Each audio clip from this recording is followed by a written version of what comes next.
a rare opportunity and a tremendous opportunity that we get to have him. Thanks, John. Because God has promoted him too much.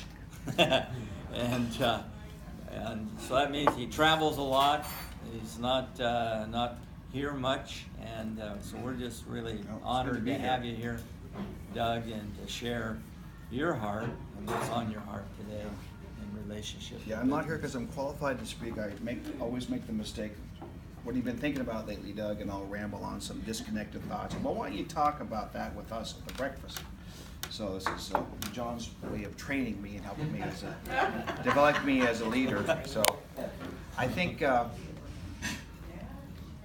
everything that's already come up, it's interesting. It's what's been on my heart and mine too. And we're preaching to the choir here. I know John talks a lot about success versus significance. I spoke a little bit about that at Christmas, and it's certainly not to disparage success. Success is important, right? Success has a purpose. We need to be successful. We need to be profitable. We need to feed our family, and so it's a big part of our life. Success is so much easier to measure. Think about what measures we use for success. You got numbers, you've got dollars, you've got evidence of success, whether it's however you measure that. What would be a couple of things that just come on top of your head as far as you, the way that we measure success in a tangible way? Anything come to mind? Yeah. And again, it's an important part of our life. We this pursuit of success. It does have an ending. I mean, it's interesting, and it has its own rules. If I win, it always has finish lines where you give either okay, I'm done pursuing it. It certainly has ways that you can be disqualified. There's also failure on that road to success. There's things that disqualify us over time from, why is John Elway no longer playing football? He's too old. Mm-hmm. That's where, why isn't my wife going to have any more babies, And I don't want to get political and say, why isn't Hillary president? But you win, you lose, and that's where at some point in the road of success, you give yourself permission to retire. I need to rest now. I'm done pursuing this. And yet we know in lots of John's talks that we're not, success is part of it, we're not, our calling from God isn't being successful. And verses you've read so many times about, you go back to Psalm 139, the very beginning of what makes us who we are, why we're here. About, he made our innermost parts, knit us together in the mother's womb. Thank you for making me so wonderfully complex. The original language talks about being this poem, this masterpiece that all of God's infinite wisdom, that's who we are. Your workmanship is marvelous. You watched me as I was being formed in utter seclusion. I was woven together in the dark of the womb. You saw me before I was born. Every day of my life was recorded in your book. Every moment was laid out before a single day had passed. You already knew where I was going to go. You knew the things I was going to trip on and the mistakes I was going to make. You knew all of that. And again, I was reminded in Ephesians 2 about we are God's masterpiece, created to do in Christ. We can do good things He planned for us long ago. I got things that that you're supposed to do. I got a mission for you, a mission. If we add in Revelation, talks about what He opens, no one can close. I got a mission for you. If I open a door, nobody closes it. So I'm getting bolder and bolder here. This is pretty cool. And of course, and then Ephesians 3, Now to all glory to God, who is able through his mighty power at work within us to accomplish infinitely more than we might even ask and think. So like, wow. I'm like, if I really could grasp that, I'm all juiced up.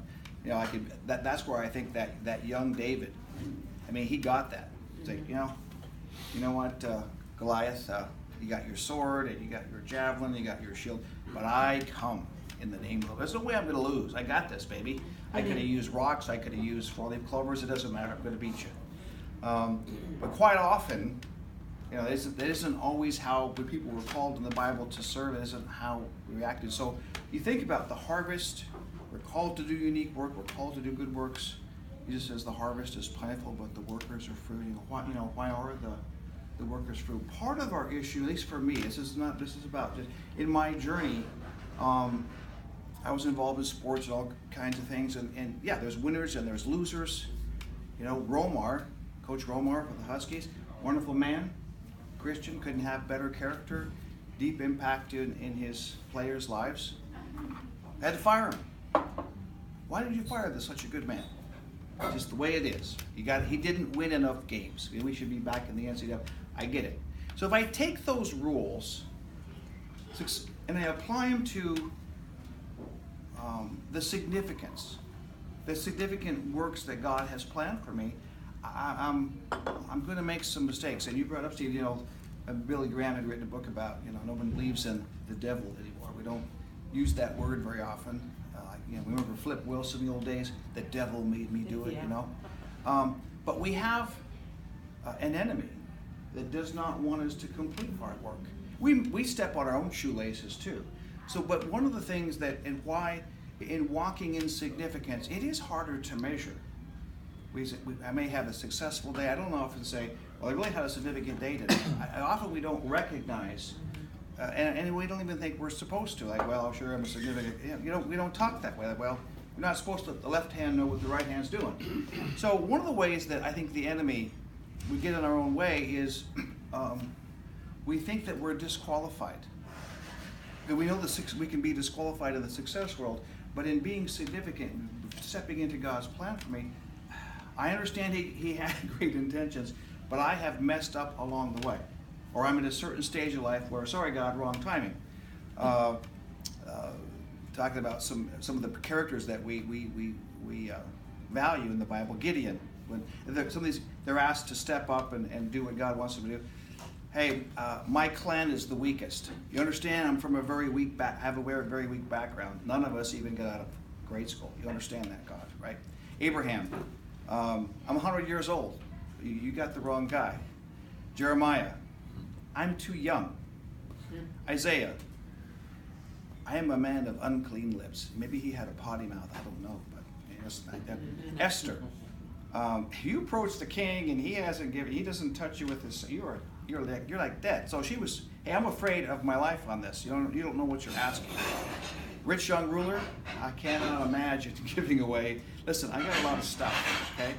I can't give it away. Ruth, I don't know what God could do. There's a famine in the land. The circumstances are poor. And even Saul, God asked Saul to be leader. Like he was hiding among the baggage. So we've got this calling from God, and there's this book called Halftime, maybe so you've read, where you realize really success is fine, but I'm called to significance. And yet the first thing we do is we use the success for like, okay, now look at my age, my skill set. I mean, we're trying to hire an employee. We're looking for skills, aren't we? We're looking for strengths, and so nothing wrong with that. But to take that filter away and say that's not the rules for the road to significance. One author said he calls us to significance not because we're qualified. We're qualified because he calls us. It's just the opposite. I'm calling you, and I just want your obedience. I don't want you to do a survey of what makes you qualified. You're not qualified. So that's where, in the purpose-driven life, he talks about this again a little bit deeper, where if we're not involved in service, what excuses that we have, we give ourselves. And so he goes back over these same characters and says Abraham was old, Jacob was insecure, Leah was unattractive, Joseph was abused, Moses stuttered, Gideon was poor. Samson was codependent. Rahab was immoral. David had an affair, all kinds of family problems. Isaiah was suicidal. Jeremiah was depressed. Jonah was reluctant. Boy, was he, huh? Naomi was a widow. John the Baptist was eccentric. I think he ate grasshoppers, didn't he? To say the least. And Peter was impulsive and hot-tempered. Martha worried a lot. Samaritan woman had several failed relationships. Zacchaeus was very unpopular. Thomas had doubts. Paul had poor health. And Timothy was timid. You know? Wow. It's like they all had their issues. Yeah. I don't know what Paul's issues were. When he talks about this thorn in his side. There's different discussion on that. But one thing is true. Paul's thinking, I could better serve you if you just remove this thorn, please. You know, I begged the Lord 3 times, take it away. Take this away, please. And the response was, my grace is all you need. My power works best in weaknesses. So now I'm glad to boast about my weaknesses so that the power of Christ can work through me. So, I think the question, you go to the job interview, what do you think your weakness of yours is? Well, I tend to overcommit to things and work long hours. We don't want to talk about that. So I think in coming in, when you realize what we've gone through, and God made it very clear, what may disqualify you in the world does not disqualify you to be a significant person. In fact, Rick Warren talked about all these things that have happened have created our unique shape. Now, this represents my shape, and it's a little green. I'll tell you why that's green later. But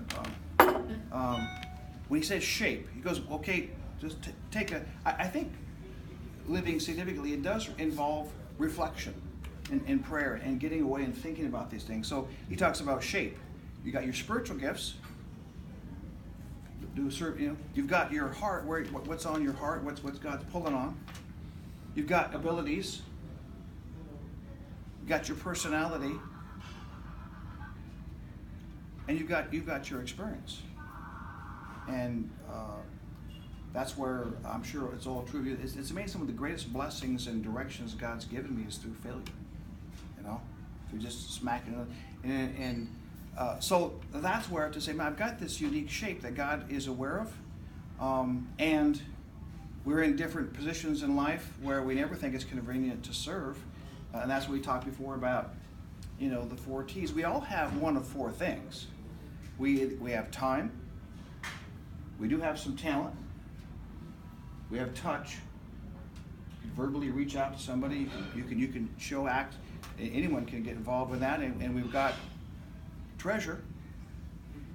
I mean, the story of the Good Samaritan, I don't think he got up in the morning and I'm off to have a significant day. He's probably going to a business meeting, right? But was aware there's this person on the side of the road, and he applied all 4. Took the time to stop. How's it going? Are you doing okay? Can I help you? So touch and encouraging words. Was able to bind up his wounds a little bit. Take him over to the hotel. Hey, I'll take care of his stuff. I mean, that right there, you have all 4 areas. And you think about the areas that we've been involved with that maybe involves 1 or 2. So I'm not going to let the enemy tell me I'm disqualified. The enemy can also use distractions. You have the story of the 10 virgins, and they know that we're talking about God's kingdom here. We know that the bridegroom's coming. We know that there's a special calling for you folks, and yet they weren't prepared. By the time he comes, 5 of them didn't have oil, and he's calling them to come with him. They're off shopping for oil. And you think about the areas that I get distracted, or we get distracted there. That's very easy to do. This is in Matthew, where the Son of Man comes in his glory. Think about this day. The Son of Man comes in his glory. All the angels are with him. He will sit upon his glorious throne. All the nations will be gathered in his presence. Wow. He's going to separate. He's going to set this group over here, and he's going to call them his lambs, his sheep. is he going to say, in front of everybody, "Come, you are blessed by my Father, to inherit the kingdom prepared for you from the creation of the world. I was hungry and you fed me.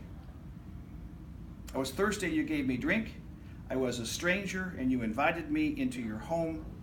I was naked and you gave me clothing. I was sick and you cared for me. I was in prison and you visited me." I imagine the look on these folks are like, "Oh, are we on the wrong list here?" Because they're like, I mean, they could have just said nothing. "Well, you're welcome." But they were honest. They said, "Excuse me, when did we, I don't remember doing that.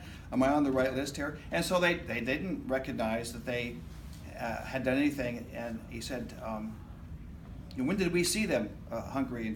When did we feed you?" And he said, "Tell you the truth, when you did it for the least of these, my brothers and sisters, you were doing it for me." So here's this grand deal, and rather than looking for this grand list of accomplishment, it's little acts along the way that was right in front of you. The group that did not get blessed that day said, "Oh, when we would have done something, we had seen you. Oh, we didn't see you. We didn't see. We would have stepped in." It's when you didn't. You saw all these things in front of you your entire life, and you never stepped in. Hebrews 12 says, "Therefore, since we're surrounded by such a huge cloud of witnesses in the line of faith, let us strip off every weight that slows us down." We can be distracted. We can be burdened. We can be burdened by our own sin in our own areas, especially sin that so easily trips us up. "And let us run with endurance the race called out for us." We do this by keeping our eyes on Jesus. So that's where there is a focus, there is a discipline, and if we lose track of what God calls us to do, it's so easy to be distracted. We also stepping into significance can be a little uncomfortable. You know, God has a fun sense of humor, but John's called to be in the business world. Is that his background? No. And Jesus, I think, helps us along this journey. In Luke 9, he sent out the 12 disciples and gave them the power to cast out demons and heal diseases. And that's a bit of a power that they have. He said, "Well, wait a second, boys. I don't want you to take anything with you on your journey. Don't take a walking stick. Don't take a traveler's bag. Don't take your iPhone, Doug. Don't take food, money, a change of clothes. I am a clothes horse. I don't know why, Steve. I go on a trip and I overpack. And I lie. I have like 2 suitcases. My wife has 1. I go, "Oh, my wife, she's such an overpacker." It's me. I just worry about running out of stuff. And so I would have been nervous on that journey. Nothing. So that's where teaching them to step out in faith. And then he sends them out again. "Okay, you guys, I hope I didn't scare you, but now when you go out, you can take your money in a traveler's bag and all those kind of things." So that's where, he'll ask us to step into things that are uncomfortable. I think it's one thing to be uncomfortable, it's another thing to be, fearful. This is, some versions use the word talent. But, I have 5 talents, 3 talents, 1 talent. And this is $25. If I'm uncomfortable with money, which a lot of people are, what if this was $25,000?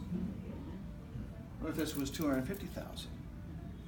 Hey, Jesus, I'm trying. What if I lost this? I mean, this is a tough dude here. He expects excellence. If I don't, and so I buried it. But that's where that fear. I think fear causes me not to, to always step out. I've gone to Egypt a few times with my wife, and I try to cover it up, but it's very uncomfortable. I stick out like a sore thumb, and that's what God wants me to do. So I think that's where, think about the areas that we're afraid to step in. The Benedict effect is this. I was talking to John about this book that's talking about his view is we're in a post-Christian country. Things are set straight, and in Egypt, as a Christian, you live under persecution. So I can talk about this later, but you see how you live as a Christian when if you share your faith, you can be killed. And yet they're bold, but they're wise. And that's where he's talking about, hey, America, you need to wake up. It's a post-Christian deal. And we have to stick together and use our time wisely. But more and more we're seeing things are changing. And the millennial group coming up, you poll those folks. There's a greatly smaller percent that claim Christianity as their faith. I think finally, as far as the things that can work against us would be, I'll use the word depleted. The story in 2 Kings 4 I've talked about several times about the widow. Her husband died. Kids are going to go off to prison because they have debts. So she's depleted. She's got nothing. Interesting about the story, though, is it says, go talk to your friends and neighbors. They didn't have anything either. You have friends and neighbors that know that your kids are going off to prison, and obviously they couldn't help either. It was probably difficult times. They were depleted. I understand that. But that is something where it's easy to, in one of those 4 areas, to get depleted. And I think that's where, as I review each year, what are the areas that success or distractions or other things are taking up all of my time or talent or treasure or touch? I know of very successful people that have no time to share their talent. They're just too busy. They're very wealthy. They don't have any way. They don't have enough money to share per se. So they're depleted, as if the road to success has to take all of our time. Paul says, don't you realize that in a race everyone runs, but only one person gets the prize? Run to win. All the athletes, disciplined in their training, they do it to win a prize that will fade away. We understand that race. We all do.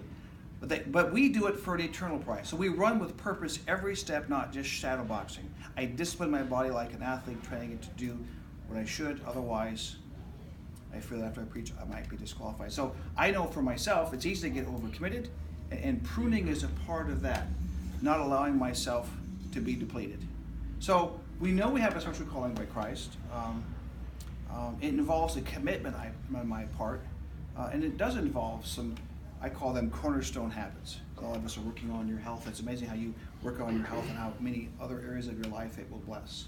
So the cornerstone habits of prayer and discipline, other areas that God would speak to us about, those are part of, I think, being ready to live a significant life. The last thing I'll say too is when I think we're supposed to be called to something great. A lot of the things we see in the Bible, you're called to save, Israel across the Red Sea, but often that's not what God asks us as far as our first step. Now, I want to tell you, I want to share something special with you guys. A lot of people say they heard God spoke to me, right? God spoke to me this morning. Well, we accept that, but did God really speak to them? So I want you to know that a few weeks ago, God spoke to me when John said, so I wanted you to share, but I recorded it. Yeah, Steve, I recorded it. Ready? I was out there in my man cave, which is an outdoor man cave. And I was thinking, God, what do you have to say to me? I want to, and so here's what happened.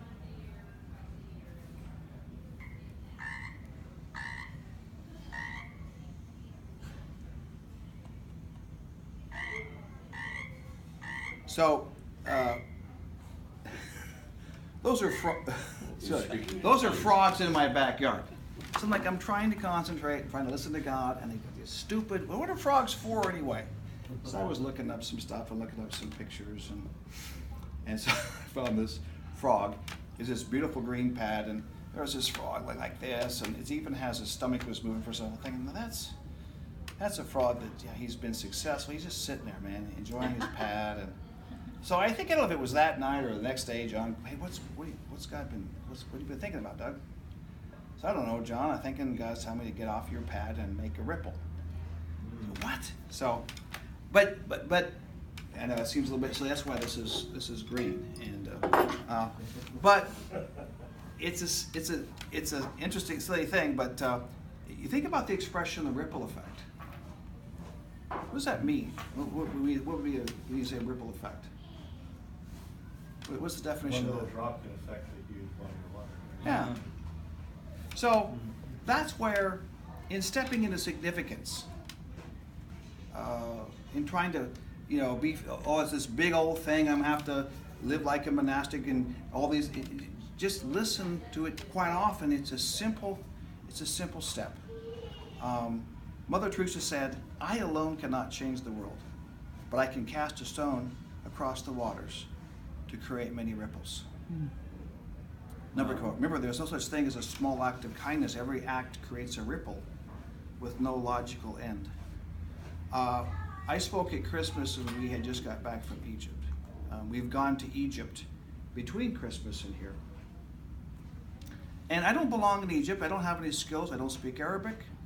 I did learn, I told you before, that Santa Claus is Caucasian in Egypt. And for some reason, they love Christmas in Egypt. And even the Muslims do. I don't think they understand why. I'm in there at this store and they're playing Bing Crosby, Crispin music, and they don't. So, fine. I always bring a Santa outfit with me. Susie buys it at Marshall's, 75% off after Christmas. So we feel prompted to take the Santa suit with us again. So okay, let's bring the Santa suit. I had to pull out some of my clothes that I had overpacked. I said, I have to put back 4 shirts to make this Santa suit fit. And they were out of clothes. So I think, okay, I'm going to do what I did last year. I'm going to go to the girls and boys orphanage. I'm going to be Santa. That's fine. That's what I'm going to do. I shocked them last time because they found out that Santa doesn't speak Arabic, so I don't know if they're going to want to have me back again. No. So I said, okay, I get my role. I'm going to go there. I'm going to play Santa for the Coptic Christian boys and girls. We met some people, a part of this underground church this last time, that are doing amazing things. One group is called to reach out to Muslims for Christ. And it's like, wow, they're definitely putting their life in risk. I didn't mean to go so long, I'll wrap up here. And so we met these folks, and they have very interesting ways of how they can reach out. And I'm sitting there, and they go, you know, what's this amazing? We got called by a Muslim orphanage to come over and sing Christmas songs.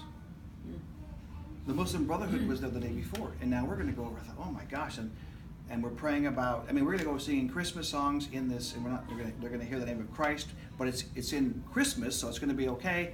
And they're praying about this, and they said, you know, they said the weirdest thing to us. They said, boy, it'd be great if we could have Santa Claus come. Yeah. And so we're sitting there, and so she's praying for some Santa Claus outfit. There's no Santa Claus outfits. I mean, how are we going to find that? And anyway, Wow. so I go, are you kidding me? Are you kidding me? So we had the Santa Claus outfit and so we have pictures of that, and there they are. And God used the Santa Claus kind of to get them into that stuff. That's amazing. So God can use anybody in any situation. Every ripple of kindness we release into the world has a potential to touch a life in a profound and lasting way. You truly love life, and people, you start a ripple that changes the life of another, who in turn changes the life of another, until the person, one ripple at a time, the world is changed. So what I love about Liberty Roll is that's where it is a collection of ripples. And you take this here and you look at the amazing results, $1 million worth of services and goods, and that's going to get larger. This is the, he would use the word tsunami, but here's the ripple effect in a collective way. And yet you take your trifold, which I think I saw it, maybe it's not here. Yeah, that's right. The trifold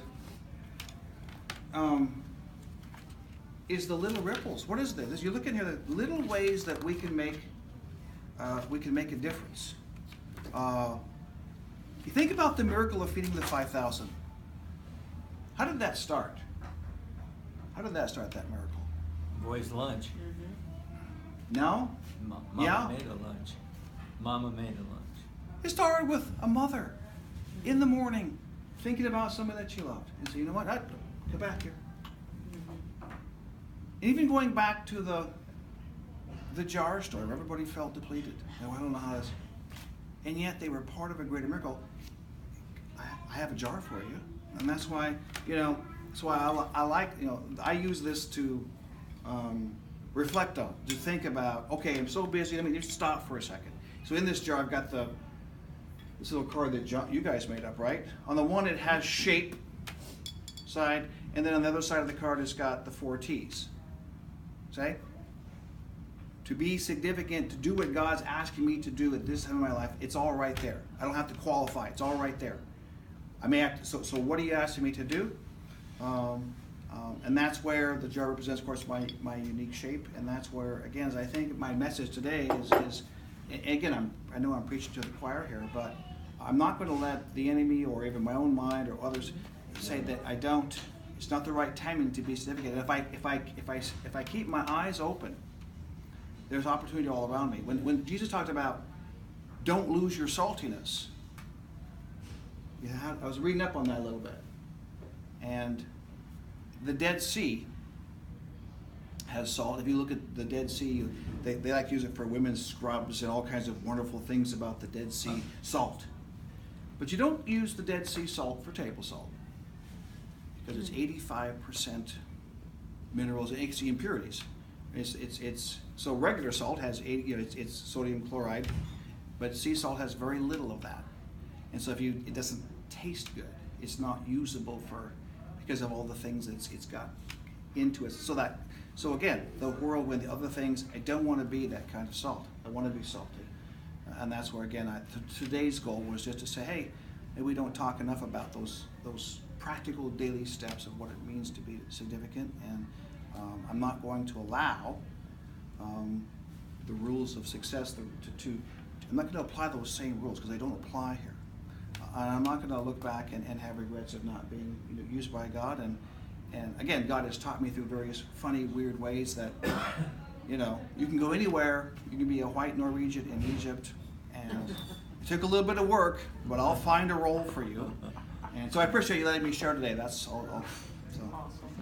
Thank you. Wow. Good job. All right. Okay, well, remember now we can invest in a child. Yes. That's part of a way of being significant.